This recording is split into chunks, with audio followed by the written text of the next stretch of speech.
This is Peak Earth. I'm Case Bradford. Thank you for tuning in to this episode with Noah Ryan. I really enjoyed co-creating this episode with Noah. We discussed the evils of SSRIs, overcoming depression, the power of nomadic living, overcoming technology addiction, DHTMAXXING, sourcing supplements, and much more. This is my second episode with Noah. The first was 3 years ago. I'll link that down below if you'd like to check it out. So much has changed, and at the beginning of this episode, I mentioned a quote: "The days go by fast, but the years go by slow." And I messed it up because the years are going by fast now. We talked how to slow down our perception of time, how to increase novelty and live a higher quality of life, which is what health optimization and really what a lot of living is all about. Thank you for tuning into this episode. I really enjoyed making it. Hope you enjoyed listening to it. This episode is brought to you by Based Supplements, one of the world's best supplement brands. They offer Shilajit, Butea, Superba, Pine Pollen. These are all great for masculine hormones, vitality, energy, mood, immunity, strength, vigor, and more. Magnesium is really one of the best on the market. I'm not just saying this because Noah is a co-owner and he's a friend, but I legitimately believe that when you are seeking the world's best supplements, you want: 1, does it work? Is it efficacious? 2, is it contaminated? Based tests for purity, and they scour the globe for the most effective supplements, which is why I'm sharing them with you. There's a link down below if you'd like to check them out. No more rambling for me. Hope you enjoy this episode with Noah Ryan. How are you? Mr. Case, thanks for having me. We're back. We are back. It's been 3 years. I looked up the first time we connected. 3 years we made a podcast episode, and a lot has changed. That's crazy. I don't even know where we were 3 years ago. You were in Mexico City. Oh, I was. Yeah, a long time ago. Completely different people, both of us. It's amazing how much one can change and transform in a matter of years. Yeah, well, 3 years is a long time. Super long time, to be fair.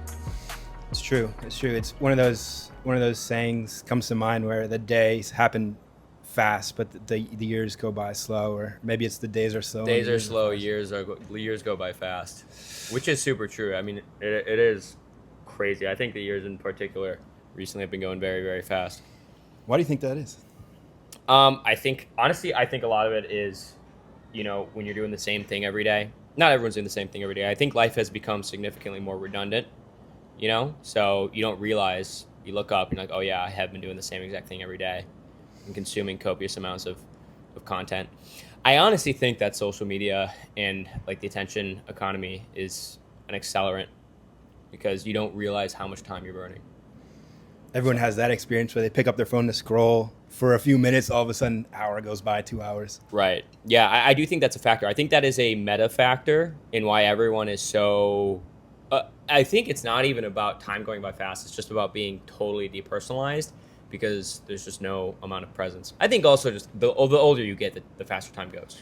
I read a book once called The Time Paradox, and it explored this idea of the perception of time passing. And one of the key ideas was that novelty is a key factor for the perception of time going by slowly.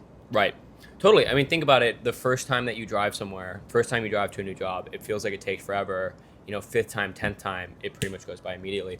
And that's really just like an efficiency factor in your brain. The more that you do something, the more efficient your brain gets at doing said thing, and the less time is perceived going past it. So, yeah, I mean, that's why, a lot of people are drawn to the nomadic lifestyle, especially now, because things get redundant.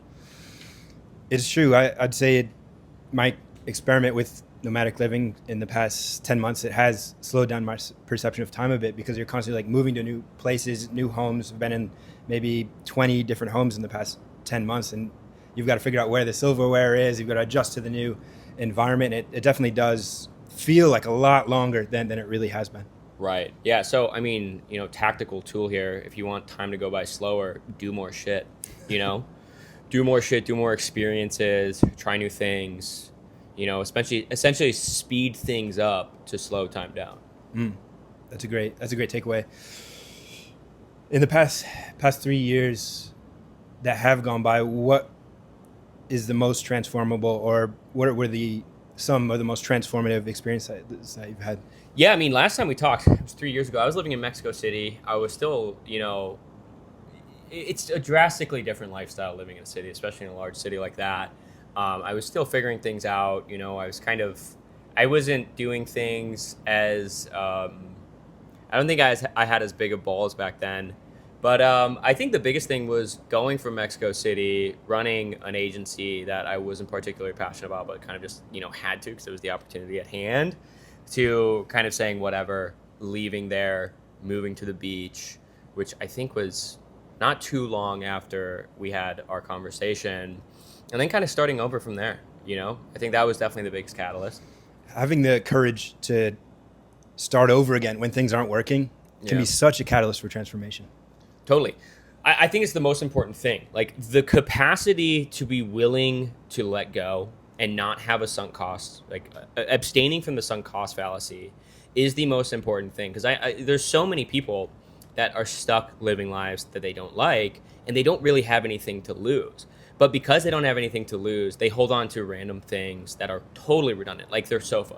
I knew a guy who was like, dude, I just want to get out of here. I want to move. I want to go somewhere new. It's like, I'm going to quit my job anyway in the next few weeks. I'm like, why don't you? He's like, I just got so much stuff here. I've got a couch. I'm like, you're really going to let a couch dictate your life? You're going to have your location be dependent on your furniture? That's ridiculous. So I think, like, the best way to get good at that is to identify what you are and are not willing to lose, right? Because if there's something that you're not willing to let go of, you can become strategic about how to carry it with you. But most of the things, like when you have 100 things, you're like, well, I like my routine. I like my gym. I like my coffee. I like my couch. Like, you are so tied down. I mean, that's why I always bring up that quote from Fight Club. The things you own do end up owning you. So that's such an important quote in today's day and age, even with what we were talking about before, technology. Are you owning your social media scrolling, or is the scrolling owning you? Are these apps owning you? A lot of people are completely possessed by this thing. Right. And the way that you do one thing is the way that you do everything. So some people bite into the physical minimalism component, which I am a huge fan of. I think people have way too many things, and materialism, it doesn't make you feel good. And you realize that once you abstain from it. But then they don't apply those same digital principles or minimalist principles to their digital life. Right. So yeah, they may not have a lot of things, but they have 3 different, messaging apps. They have 4 different social media accounts that they're constantly scrolling through. Can you apply that same principle to your digital life? Because the line between real world and digital world is becoming more and more blurred. I would say that a lot of people now constitute their life more closely to what they're doing in the digital realm than what they're doing in the physical realm. They live their life in a pod, and all their time is spent behind a computer. So if you are going to do that, that's fine. Just apply those same principles. It's something that I struggle with as someone who uses the internet professionally. I think you may have similar struggles. I know a lot of people watching this, almost everyone is challenged by, how do I use this thing without being used by it? How do I wield this double-edged sword without being cut by it every time? Right, totally. Because it's not like it is an addiction. It's an addiction. It's a problem, right? It's no different than alcohol or nicotine or weed, for that matter. The difference is, it is socially acceptable to abstain from those things. If you say, I'm not drinking, be like, okay, cool, good for you. I don't smoke, yeah, that's great. There's other people around you, like Alcoholics Anonymous. There's programs for this. There's a playbook for this. But when it comes to social media addictions and content addictions, which in my opinion are more addicting, right? Because you can't drink all day without it being a problem and being like, this guy's an alcoholic. I know people that scroll all day. And also, it's not something that's just inherently bad. You can fundamentally say, like, there's really no benefit to alcohol other than, like, in very acute systems. But no one's ever like, I need to drink alcohol to make a living, or I need to drink alcohol to pursue, my destiny. Now, some people may actually say that, honestly. I would say that occasionally. But with social media, it is a differentiator. It is a paradigm that you do practically need to use it because it is the medium of our day. It's really hard to find that balance.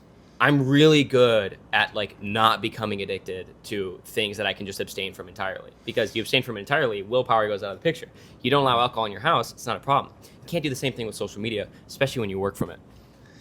It's true. It seems to me almost like a video game. It's this immersive game that you're playing to try and rack up points, and those points can come in the form of influence, followers, cash, connections. there's so much that you can win, and you never know what's going to happen. You never know when you hit the jackpot. It's this genius. The most genius, brilliant minds of our day are focused on getting you to hook into this thing, and to think that we can somehow fight that with our own willpower is pretty silly. Right, and that's exactly what it is. It's gamification. And I used to be in software, and that was like my whole job. It was, how can I take something that is fundamentally boring and make it where it's not just enjoyable, but actually addicting, right? What principles can I take from games, video games? What principles can I take from casinos and gambling?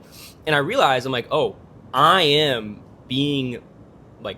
susceptible to this by people that are way better at this than I am. And everything about algorithmic platforms, everything about social media platforms, pretty much any digital platform now, is that they trick you and they manipulate your psychology and your inherent desires for community, for connectedness, for drive, for accomplishment. And they weaponize that, and they make you locked in. And it's actually absurd how effective they are at it, because like you said, the brightest minds, they used to go into sciences and arts and governance and military, but now they all go into tech. And it's not because tech is the most valuable. Tech has a lower market cap than things like aviation. It's the value capture percentage, right? Like Peter Thiel, as much as I don't really like him, he is a very intelligent guy, and he did a really good presentation primarily around like monopolies and market capture, and how it's really all about how much of the market you capture as opposed to how big the market is. Airlines, they much bigger market cap than tech, than some of these tech companies like Google, but they have like a 0.3% value capture. Whereas Google, smaller market cap, 63% value capture. So they have that money to throw at minds that otherwise would be moving science forward, moving health forward, moving, politics forward. So it is kind of annoying and sad. And ever since, the nerds got into power, societies have been, values have been misaligned. On a deeper level, the whole point of fighting this social media addiction would be to self-actualize, would be to pursue your meaning, your mission. If someone is out there listless, scrolling all the time, what's even the point? How would you guide them towards finding that purpose and meaning in their life, to dig deeper? Totally. So the first part is making space for it, right? If you are constantly scrolling, you are in this reactive, sympathetic state. You have lost the capacity to have intuition, to have deep thoughts, to find the signal in the noise of your own brain. So step number one is making space. A lot of people, what they'll do is they'll go from being a total gooner brain rotter all day, every day, to being like, all right, I'm done with that right now. I need to go figure out what I'm going to do with my life. But that's not how it happens. It can't be forced. What you have to do is you have to cultivate the practice of abstinence and space, right? I used to call it ponder maxing, right? Like, are you dedicating time every day to just making space for your brain to enjoy and derive pleasure and meaning from having ideas and from thinking about your life? Right? So can you just go and spend an hour a day in those analog hours, right? No matter what you're doing, just not behind a screen. Start there, start small. Can you make certain boundaries with your usage of technology, where it's like, I do not use any technology in my room, I do not use it in the bathroom, and I don't use it when I'm eating? Can you start small and build up from there? Eventually, what you realize is your brain, it's like a child, it's going to gravitate towards the most stimulating thing. And when you're doing nothing, your mind is actually quite stimulating. It's literally the most stimulating thing in the world if you let it. It's hard to enjoy an apple if you just ate a bunch of Pop-Tarts and chocolate chip cookies, right? Yeah. But if you haven't eaten anything in a few days, that apple is going to taste like, heaven. Yes. A glass of water is going to taste like heaven if you're thirsty. Make yourself cognitively thirsty. That is a great strategy. Start with putting it away and allow your mind to generate ideas. You're scrolling your imagination now. You're not scrolling the phone. It takes a little while to tune in, to tap into that. It may be an hour-long walk without your phone, which is a great way to start, because then you're just gone from it. You can't actually physically access your phone. You just leave your house, go for a walk, watch what happens in your mind. Some amazing ideas and guidance may shine through. Totally. And the best way to think about it is because people have this block when it comes to the psychological side of things, right? It's like, okay, cool. If I want to start working out, I'm just going to start working out and ease into it. I understand that it's hard for me to work out right now because I haven't worked out in a while, so I'm weak, but I'm going to build up into it. They don't realize that it's really the same thing with your brain, right? Every time that you're spending moments in silence or in solidarity or just not doing anything, you are training that muscle. Your brain has atrophied. Your brain is effectively a muscle that atrophies faster than your actual muscles in your musculoskeletal system.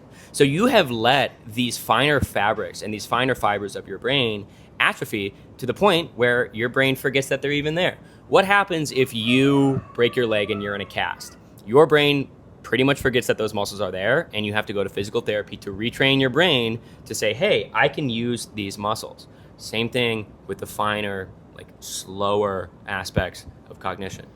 The kids are calling it raw dogging now, I've seen. I love it. Meditation from first principles. Yes, reinventing meditation in a way that appeals to gooners, I guess you would say. Totally. Yeah, I mean, I think Gen Z is actually onto things because millennials were one-shotted. My generation, which is kind of in the middle of Gen Z and millennials, I'm technically Gen Z.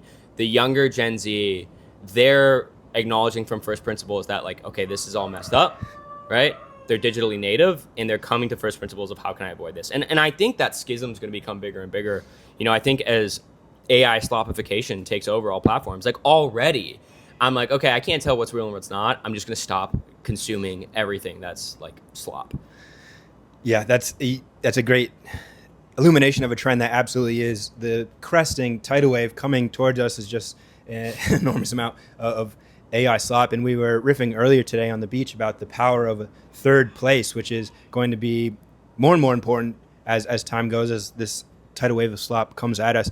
Share a little bit more about the importance of a third place. Totally. So just for context, like I'm a digital native. Before COVID even happened, my entire objective was to create a business and create a lifestyle that enabled me to live asynchronously, not dependent on time zone or location. Obviously, COVID came around and became normal, but I was figuring that out beforehand.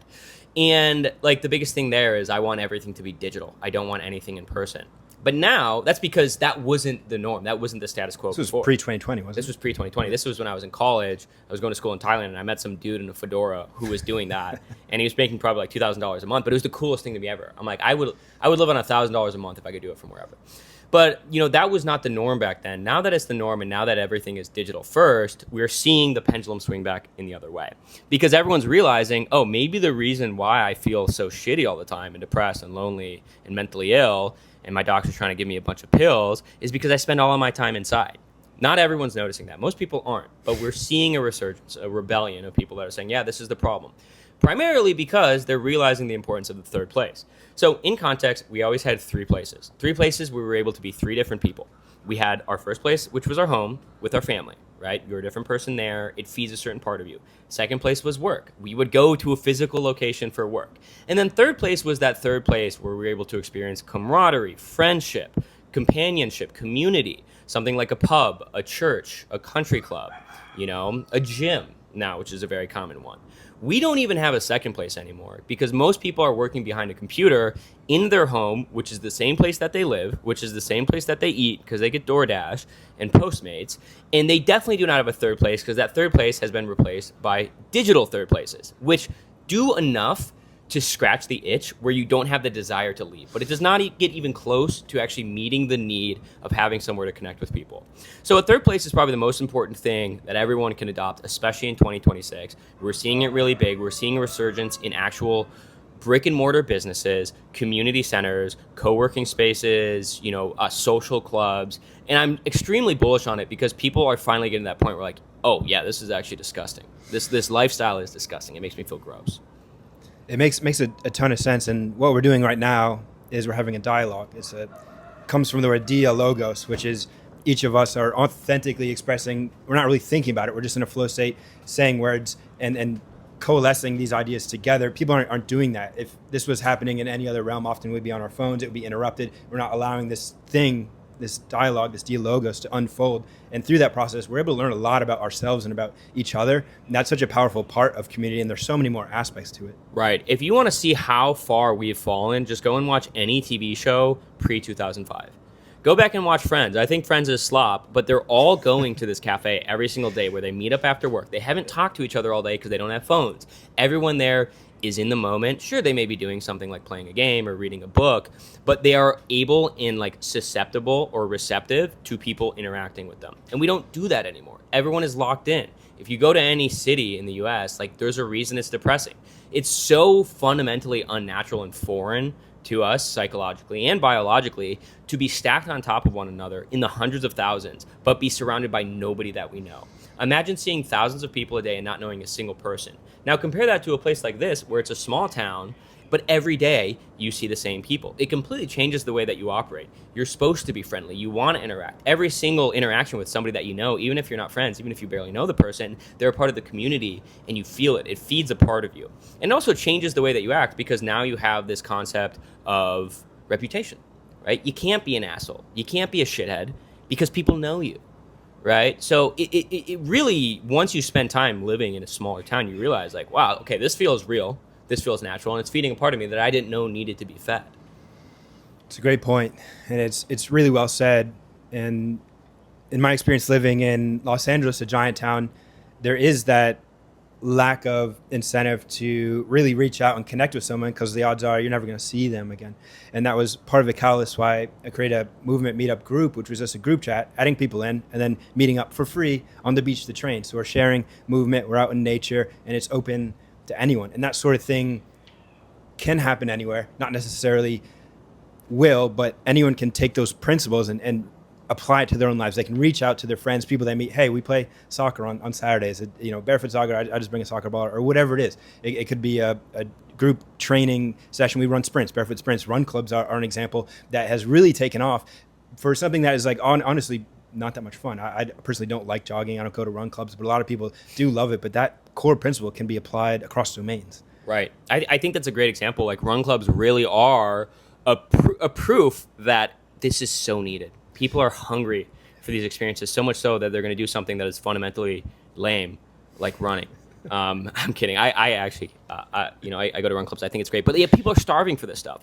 And you were talking about movement meetup, which is a perfect example of a good third place or a good community thing. And I posted a winter arc protocol. Like winters are the hardest because it's so easy to isolate. So is there something that you can do like that where it kills so many birds with one stone? But it's a beautiful concept where it's like, okay, cool, let's just create something where it's open invitation. Let's use digital leverage to create something meaningful in person, something that aligns with goals, something that is fun and enjoyable. And nothing breaks the ice like the altered state that you get from physical activity.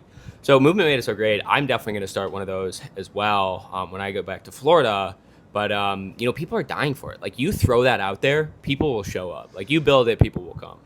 And the connections that have come from that are amazing to me. People become really great friends through sharing movement. Another great example would be sauna studio. Those are starting to pop up. There's one in Los Angeles called Like Minded. It's like 20 people, 10 people in the sauna, just relaxing, chatting. It's a third place that doesn't involve alcohol, which is a little difficult to find. But another example could be something like a book group or a Bible study or dinner parties, board games. Anything. The importance of community for one thing, but also it gets you away from the technology, which is another hook that is in us. And in the times where you're in this winter environment, a lot of people are getting sick and suffering. We don't realize that community is an essential nutrient. It is. It's one of the pillars of health. Like we look at everyone's so pruning and orthorexic about their nutritional diet, but they're not looking at all of the other diets and like nourishment that's required for optimal health. And like a good example is, let's just look at the blue zones, right? Like what is the one thing that all blue zones have in common? It's not vegetables, it's not diet, right? It's not their red meat consumption, it's the community oriented aspect, right? It's environments where the environment is conducive to community and the culture is conducive to community, right? Okinawans are eating pork and potatoes, right? Sicilians are smoking cigarettes and having, butter and bread. The only thing that's contiguous there is community culture. We're in a blue zone right now in a small town in Costa Rica that I'm going to keep the name of under wraps because I don't want it to blow up and get overpopulated. Yeah, we want community. We just don't want community here. Not too much. There's a fine line between community and being overcrowded. It's a beautiful thing because there's also a lot of walking, a lot of time spent outside in nature, and there's not an overdevelopment. There's not cell phone towers everywhere. There's not a lot of traffic. That these things that have come from a result of technological progress that has now become a really significant diminishment on our quality of life, and yet the technological machine marches on. Right. There's almost a historical continuity that things that are good for like rapid civilization growth are bad for the individual. I mean, let's look at it let's start with the agricultural revolution. It was great for increasing population in city centers and the capacity for us to live like rodents on top of each other. Bad for the individual, because we went from eating a well-rounded diet of hunting and gathering, so pretty much berries and steak, to having grains, right? Like, at the expense of the individual, civilization flourished. And then we see the same thing with the Industrial Revolution, where we had a certain level of craftsmanship, where work fed us, right? Where we became a master of our craft, and someone would spend their entire life creating chairs, and things were made with substance, and it fed a part of them to the, conveyor belt model of the production line, where you spend your entire life twisting a spring, which is a part of a giant vehicle, and you're completely detached from your work. Now let's look at the digital revolution. Somewhat the same thing here. Something is to be said for that. So we just continue to see that over and over again, and people don't realize, like, oh, wow, it's almost like this, the way that Western society in particular, which is currently collapsing, is set up, is to break the spirit, is to break meaning of life. Because when there's not a lot of meaning in life, you are very susceptible, right? It's very easy for someone else to interject meaning into your life, right? It's no different than with family structures or with your your lineage and with your history, your family history, and your culture and your ethnicity. Remove those from the equation, and you are in this vacuum. And when you are in an identity vacuum, it's very easy for someone to come in and say, this is who you are and this is what you do. You need to pay attention to politics. You need to get angry when the current thing happens, and you need to work for your retirement fund, and you need to pay all these taxes to fund these very important things that the government is doing. Right. You become a slave. And that's really what it is. It's just, fancy slavery. It's slavery with nice things. It's really dark when you look at it from that perspective. But over time, going back, I used to be very depressed about that. When I realized that in my early mid-20s, when all those things started to come to light, it's very depressing. It's really dark. And you look out in the world, you see suffering everywhere. And there's suffering deep inside your own soul. So what do I do about this? How do I live a good life amidst all this? Right.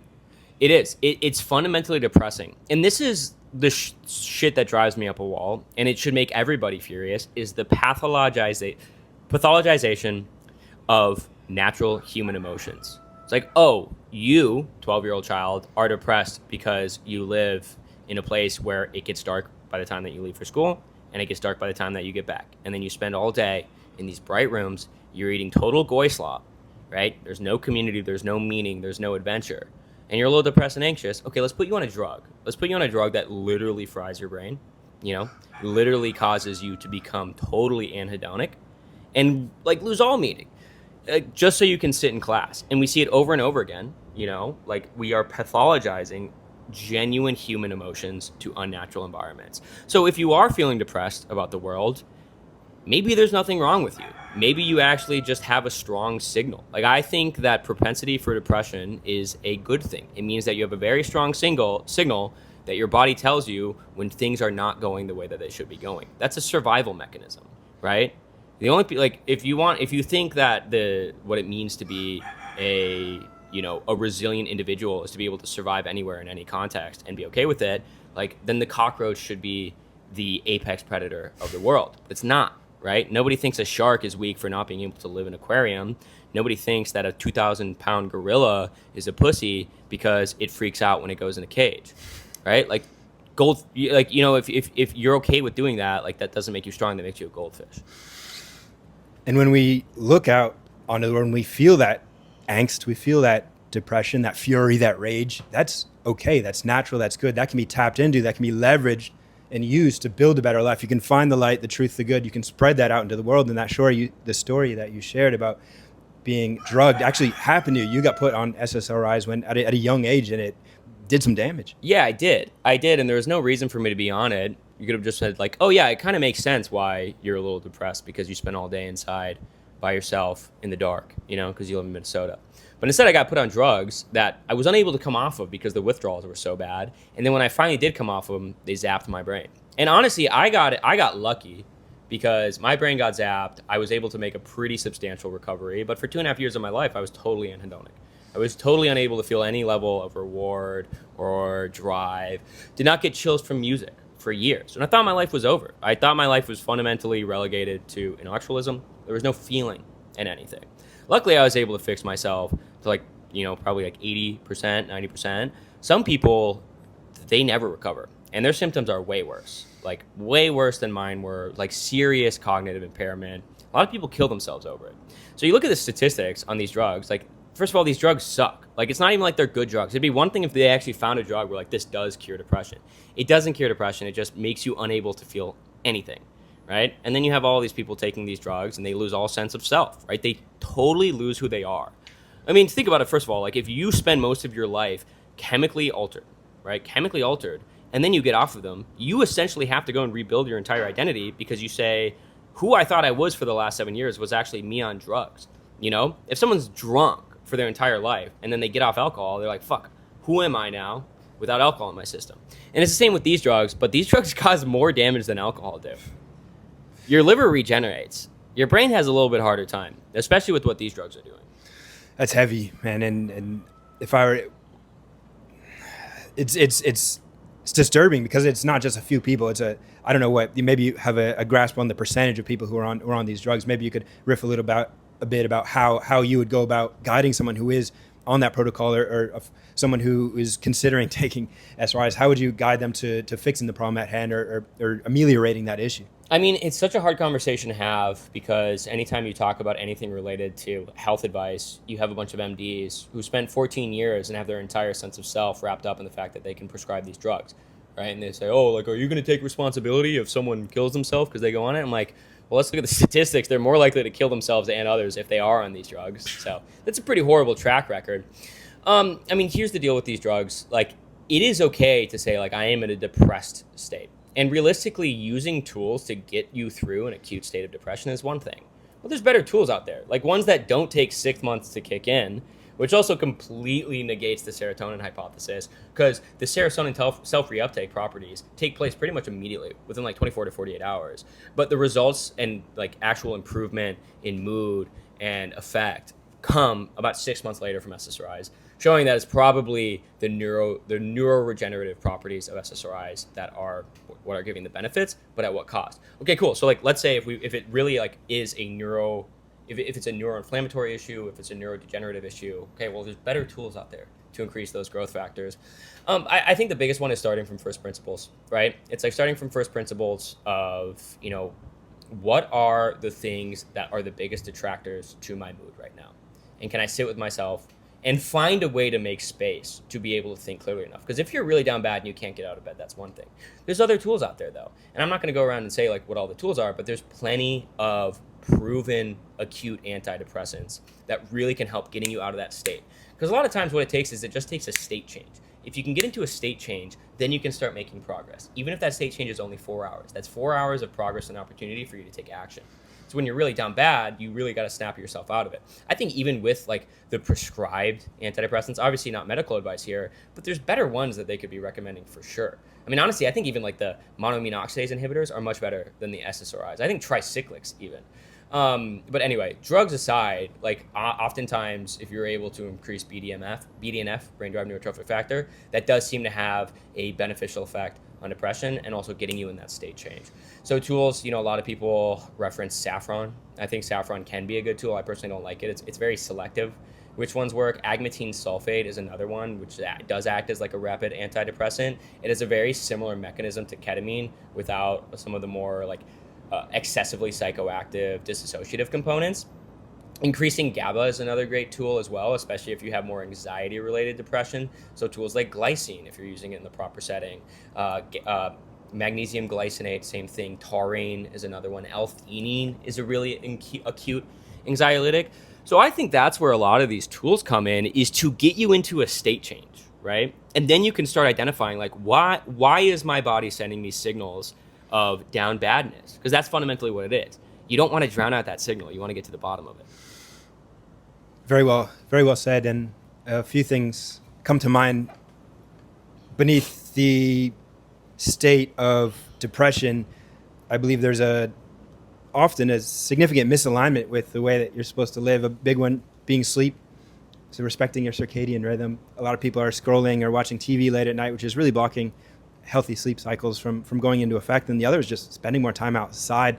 Trees are well known to emit phytoncides, which are potent mood enhancers, immunity enhancers, just breathing fresh air more often. And then, of course, sunlight, probably the best mood enhancer on earth. Not everyone lives in an environment where they have a lot of sun, but maybe they have the ability to relocate. I did that when I was very depressed at 25. I moved to Los Angeles simply because there was more sun there, and it completely changed my life. I became a completely different person as a result of spending more time in the sun as a catalyst to shift it's a powerful, potent state shifter, and everything else came as a result of just getting more sunlight.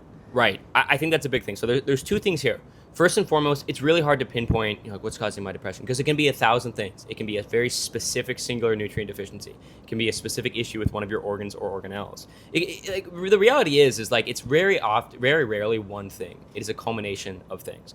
So you want to start with the core fundamentals, right? Like, how can I just dial in my fundamentals? And then you want to start with, how can I create such a large state shift that my body and brain essentially have a blank slate, right? The better the blank slate you can get by starting somewhere new, the more you can rebuild habits, right? It's really hard to say, I'm going to turn over a new leaf as you go through your same exact routine in the same exact city, going to the same exact stores, in the same exact apartment, where you have that couch right there that reminds you of all the hours and hours and hours you spent playing video games, and the bed right there that reminds you of the hours and hours you've spent scrolling TikTok, right? Or the kitchen where you've eaten hundreds of Big Macs and potato chips. It's really hard, but you go somewhere where everything is uncomfortable.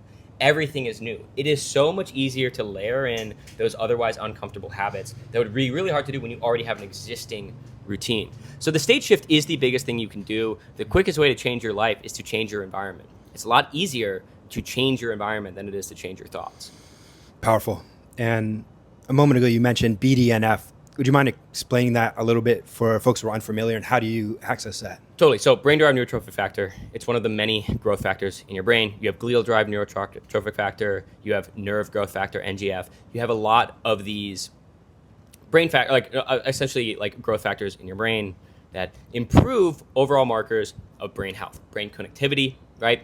Like, a lot of depression can come down to a certain level of inflammation in the brain, a certain level of miscommunication in your brain. Maybe, your dendrites have gotten sheared because of some sort of toxin accumulation. But regardless, in a depressed brain, something is not working right. Depression in and of itself is very neurodegenerative. So realistically, if you identify that my brain is not functioning properly, and, a lot of the things that we're doing are contributing to neurodegeneration. Even a lot of people are like, yeah, I know I'm eating bad food or I'm drinking alcohol and it's hurting my brain, which it is. But the activities that you do, solitude and loneliness and isolation, is extremely neurodegenerative and neuroinflammatory, right? Spending time behind social media with hyper-stimulating content and overstimulation in general is excitotoxic. So being able to get your brain into a state where it's able to heal, regenerate, and build new connectivity pathways, right? To build new connections in your brain.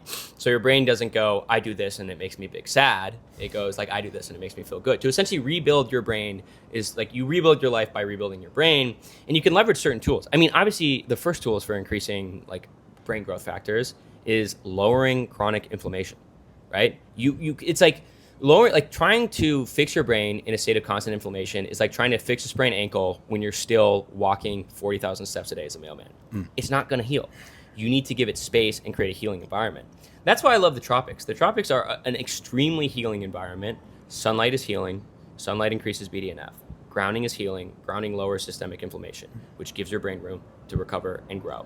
So I think that's foundational number one. Making sure that you're having all the nutrient cofactors required for repairing your brain is so important. We talk about brain healthy foods and having nutrient dense foods. This is crucial. I think this is why a lot of bodybuilders are so stupid.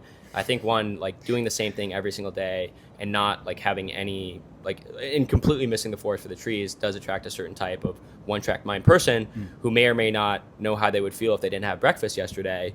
But I think a big factor as well is that having chicken and rice for days on end is great for your musculoskeletal system. It's not great for your neurological system. So it really is, it's about switching the way that you operate from doing things because it's good for your body composition to doing things because it's good for your brain. Great explanation. And if I were to apply that into my life tactically in a potentially routine way, I would start doing barefoot sprints outside 3 times a week, once a week if I was really down bad, and then building my way up, because that's going to catalyze, you're going to get sunshine, you're going to get grounding, and then the sprinting itself, great way to release BDNF. Totally. And that's a great example because it's an efficiency factor, right? It's why not kill 3 birds with 1 stone? That's why surfing is one of my favorite activities, because it doesn't matter whether or not there's waves out there. I'm getting physical activity in, sprint and rest format as well. So it's high intensity interval training. And then I'm also in the sun. I'm grounded. There's no better grounding than the ocean.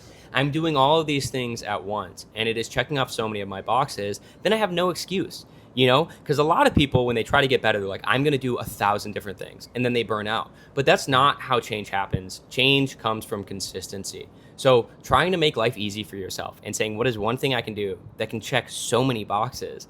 Like, it goes the same with nutrition, right? People are like, I'm going to have 4 square meals a day of just perfect macros, every single one. Like, yeah, that's great. Why don't you just have 1 smoothie a day that checks all of your boxes? Why not do that? And that's really, when I work with people, that's what I focus on. It's like, dude, you're busy. The more complex we make this, the harder it's going to be for you to adhere to it. And there's an ego factor involved, right? Where people are like, I'm going to do it all right now. It's not how it works. Start easy. Be nice to future you. I think people aren't nice to their future selves. They make things very difficult for themselves.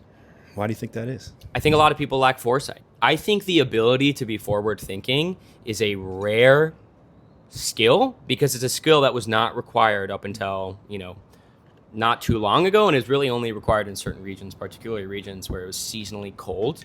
I did a tweet about this, and it ruffled a lot of feathers, because, when you're in a place like this, you don't really need much forward thinking because everything's constant. There's a constant supply of food. There's a constant continuity with weather because you're close to the equator. Go somewhere like Scandinavia, it's like, okay, it's nice now, but in 3 months, if we don't start gathering food now, we're going to die.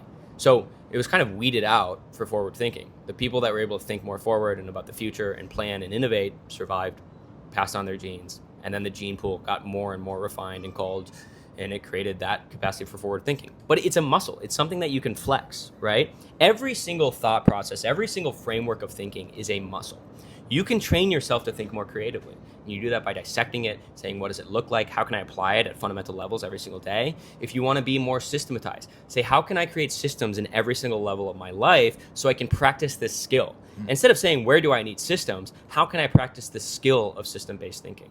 And that's what people really miss, is looking at mental frameworks and cognitive processes as skills and muscles to grow.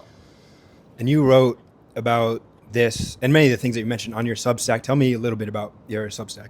Yeah, I think as we're getting into the slopification of content, it's actually good to abstain and to force yourself to do things long form, both reading long form and writing long form. Because I spent a lot of time tweeting, and I got really, really good at tweeting. But I reached a point where I was like, I am thinking in 240 characters. My thoughts have become consolidated and almost like commoditized. I need to abstain from this. I hate long form writing. Let me get into long form writing because it requires much more complex thinking. It is a totally different muscle. And the same applies to reading long form. It's one of those things where killing 2 birds with 1 stone again. I want to learn and I want to train my focus capacity and I want to increase my articulation skills. Well, reading long form content kills multiple birds with 1 stone. It helps me focus, right? Because reading's hard, especially if you've been scrolling Twitter all day. It helps me abstain from other things because if I'm reading, I'm not doing anything else. It increases my vernacular capacity. It increases my articulation because when you are reading, you are actually speaking those words gutturally. Like you can't feel it, but your throat muscles are actually saying those words. So it helps with your speaking. It helps with your articulation. When it comes to writing, it's not even about the end product. It's about the ability to think in long form and to elaborate on your ideas. But most importantly, I am seeing a pushback to long form content, right? On YouTube, on Substack, articles are coming back because people are sick of the slop. Just like people are coming back to healthy, boring food. They're sick of the slop, and that's wonderful. And I want to push forward that movement. That's great. I agree with everything you said there. There is a magic to consuming something that has more depth to it. There is. And there's a sense of accomplishment too. I've never been like, hell yeah, I finished this Instagram reel. But you finish an article, you're like, I did something. I pushed myself. And you really should be pushing yourself. And you really should be doing the thing that all of the greatest thinkers have done for the entirety of humanity, which is reading. Now, obviously, they did a lot of other things like, not shower for 4 days and stuff. But like, that's actually this is something that contributed. It's something that trains your brain. So it's working out. And I do see reading as a workout. right? And I think it's something that you should schedule in every day. Just like a workout, don't try to start by benching 300 pounds or running 15 miles. Start with going for a walk. Go get a book and say, I'm just going to read a page a day. Can you just start to rebuild that muscle? And you're going to realize it's going to have these expansive benefits across your life. Tell me about Thailand and Butea Superba. Yeah, Thailand's a wonderful place. Wonderful place. It's very similar to here, Central America, and because it's in a very similar region. And, culture is oftentimes predicated on environment. So that's why Central American culture and Southeast Asian culture are very, very similar. And that's why Western culture and Han Chinese culture are very, very similar. If you look at a map, they're in the exact same latitudinal region. So, Southeast Asia is great. I think Southeast Asian culture is very, very interesting. And I think that Southeast Asian traditional folk medicine is also very cool. I think that every region has very cool remedies and approaches to health. And I think that as an individual in this day and age, you should be pulling from every single domain, whether it's Ayurveda, which is probably my least favorite. I don't like Ayurveda. It just rubs me the wrong way. Traditional Chinese medicine is another one. You have like Soviet medicine, which is more about performance, and you have Western medicine, which is more allopathic and symptom treatment. But in reality, why pick one? You should really be choosing from all of them. There are some great tools that have come from Southeast Asia and that region, particularly tools like black ginger, Butea superba, which really caught my eye. And obviously, with base supplements, that's something that we do is we go to these regions and we say, we love this product, but we're only able to find this product from factory farms in China. This is garbage. It's atrocious. There has to be a better way. So we go through that sourcing process and we find, where does this product naturally grow in its purest form?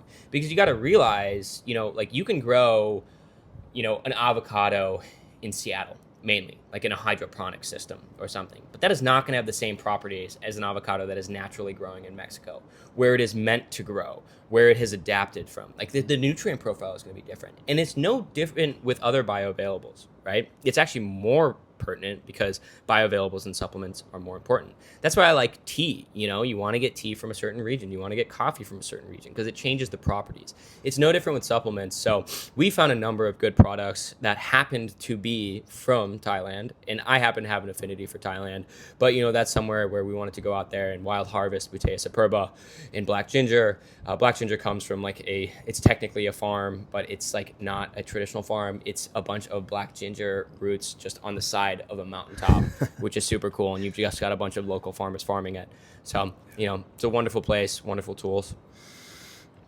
Very few people are familiar with Butea superba. How would you describe it? What the heck is it? It's a fascinating herb. So I came across Butea superba because, DHT is one of my favorite hormones. It's probably the most underrated hormone. It's the hormone that we're really lacking nowadays. There's a mass DHT epidemic, a low DHT epidemic, and that's the reason why a lot of men cognitively are lacking.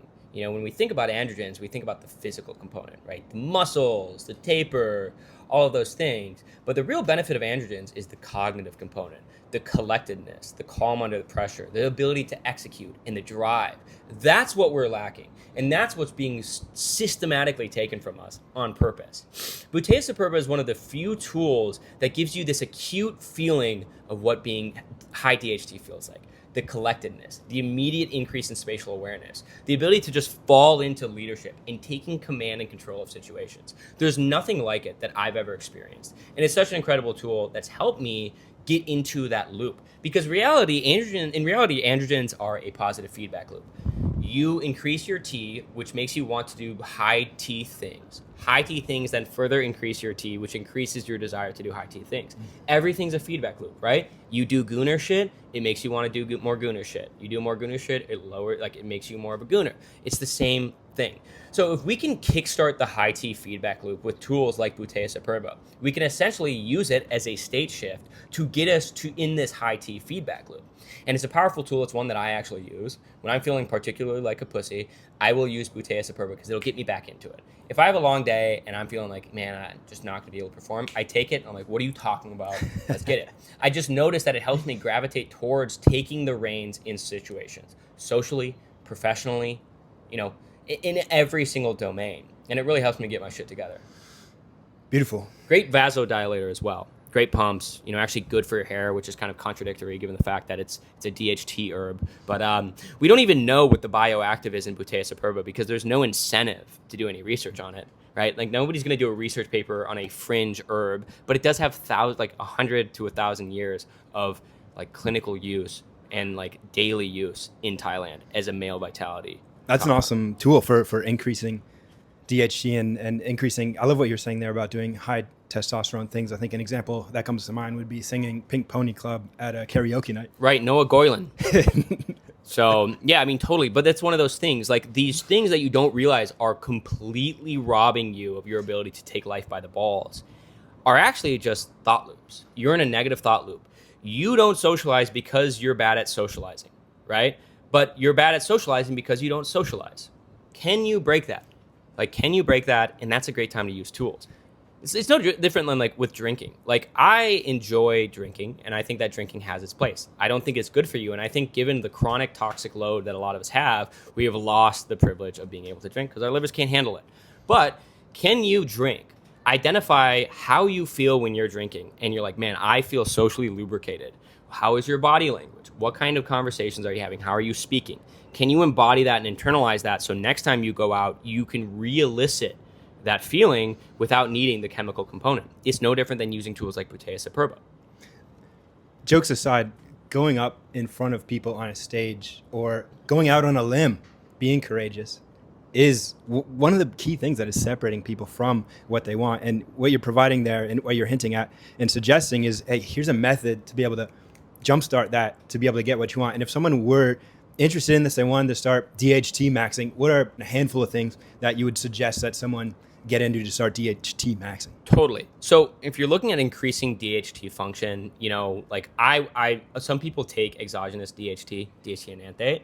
I would not do any exogenous hormones. I think that you're throwing a wrench in your system. What we want to do is we want to mitigate and inhibit the 5-alpha reductase enzyme. Or excuse me, sorry. We do not want to mitigate. We want to enhance expression of the 5-alpha reductase enzyme. That is the enzyme that converts testosterone into DHT. DHT is 5 times more potent than testosterone at binding to the androgen receptor sites. So you need a lot less of it. And you're looking for a healthy DHT to testosterone ratio. So you want to avoid things that are 5-alpha reductase inhibitors. Now, there's a lot of things that are 5-alpha reductase inhibitors in vitro, and you don't want to get orthorexic about it. Because if you go and you ask ChatGPT what things reduce 5-alpha reductase, it's going to look pretty like atrocious. You're like, oh, fuck, I can't eat tomatoes because they have lycopene. But there are certain things that they will have an impact on your DHT. And what you want to do is you want to get intuitive with it. And you want to say, is this thing that may or may not reduce 5-DHT or 5-alpha reductase causing any impact on how I feel? Some people are more sensitive than others. I'm sensitive, right? But avoiding certain things, like definitely avoiding finasteride, saw palmetto in particular. Even reishi is something that I think has benefits as an anti-inflammatory compound, but it comes at the expense of reducing DHT pretty significantly, at least in vitro. So going and looking up some of these things and just being realistic about are these in vitro studies or are these clinical studies? Avoiding anything that's used for women in menopause, right? So things like soy and flax in high volume, because the less testosterone that you have, the less testosterone you have to convert into DHT. Ultimately, high DHT does come a lot from lifestyle. The lower your inflammation, the better the better your androgens as a whole. The higher your testosterone, the better your 5-alpha reductase activity, converting things into DHT. I think a really big factor is the feedback loop, though. Your body will not produce an energetically demanding hormone if it doesn't need to. If you are sitting on the couch and you're comfortable, your body's like, I have everything I already need. Why do I need to produce a hormone that's meant for competition? If you want to increase your T, you need to compete more, because that is what androgens are for. It's for male competition. The capacity to beat other people for survival, for your reproduction, and for livelihood. So lead more, do more courageous things. I think that's the biggest thing. And, obviously there's other tools too. Boron's a pretty good one. Freeze up, testosterone, lower sex hormone binding globulin, more testosterone to convert to DHT. Sorghum is actually a 5-alpha reductase boosting herb. Coffee's a 5-alpha reductase enhancer as well. So, there's plenty of them, but really it comes down to the behavior. That's so interesting, because that's an internal resource. You're decisions to do certain things then spark and catalyze changes in the body, all coming from between your ears, believing that I'm capable of doing this, I'm going to do this, this is my path, this is my destiny, I'm doing this now, and then receiving the benefits of that and continuing that cycle. Right. You know, it was so funny. I had a call with a guy yesterday, one guy that I consult with, and he's like, you know, I have anxiety, and I don't know if it's coming from up here or down here, because he has gut issues. It's like, I don't know if it's coming from up here or down here. I'm like, both. You know, the more stressed out you get, the more impact that has on your gut. We know that, right? The more damaged your gut is, the more stressed out you're going to be up here. Like, there's this direct two-way communication. So everyone's like, what's the culprit? Like, is it because I'm eating tomatoes that my DHT is low? Is it because I'm wearing polyester underwear? Or is it because of my thoughts? It's both, you know? Like, we got to avoid this desire to be binary. Binary thinking is just the way that humans rationalize the complexities of the world. Nuance is very rare, and it's very difficult. So really, you know, practice nuance and practice intuition. I understand that it's very rarely one thing. It's a culmination of things, right? You probably feel like shit because your gut's struggling, your liver's struggling, your thyroid's struggling, and your brain's struggling. And they're all upstream and downstream of one another. But, you know, on a side note, gut health is one of the big, like, I don't even optimize my testosterone anymore. I optimize my gut health.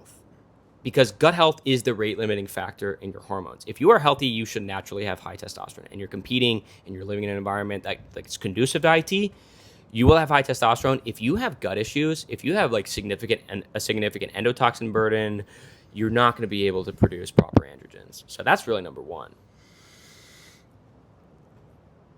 It makes me think a lot of things, and there's so many different directions we could go off that. But one thing that is worth sort of double clicking on is you mentioned many of the supplements coming from China. And I remember we were speaking yesterday about magnesium from China, how that's all garbage. Magnesium, a very popular supplement. Creatine as well, 90% of it comes from China. Creatine's so popular on the internet right now. I wonder why. China is a massive entity, and they're proliferating all kinds of propaganda on social media. Pro-creatine, likely one of them, but that's, if you're getting it from China, that's going to be laced with all sorts of heavy metals and contaminants. And magnesium is a great one that I would love for you to elaborate, because it's important. Totally. Right? I mean, this is kind of just the reality of the supplement space. Most people that are in the supplement space don't actually care about health. I've met a lot of people behind big supplement brands. They're fat.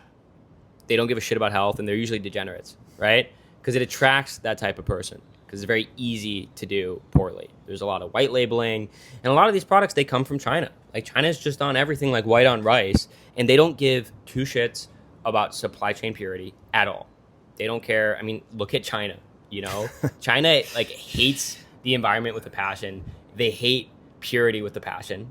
Everything is contaminated. The air is contaminated, right? So if you are getting something that grows in China, like tea, it is soaking up. It's actually like, you know, plants are really good at soaking up things in their environment because they have tools like that. That's how they soak up nutrients. But heavy metals are they're ionic mimickers to minerals. They have a very similar molecular structure to minerals. So if a plant is trying to soak up magnesium because it needs it, and there's not a lot of magnesium in the soil, it's like, I need to soak up more. So it's increasing its absorption properties. But instead of soaking up magnesium, it's soaking up cadmium or arsenic or lead. So you're getting stuff from one of the most polluted countries on the planet that doesn't give a shit about purity at all, excuse my language. So the extraction processes that they're doing are the furthest thing from like pure and like safe for consumption. And then they're particularly lackluster about transparency. So they're like, yeah, it's pure. Yeah, we'll do a test on it. Yeah, it looks really pure. So I have a very hard time trusting Chinese products. No offense to the Chinese. I just think that they don't give a shit. And a lot of the products on the market, especially these fringe herbs, come from China because China has the infrastructure to do it, and they have the economies of scale.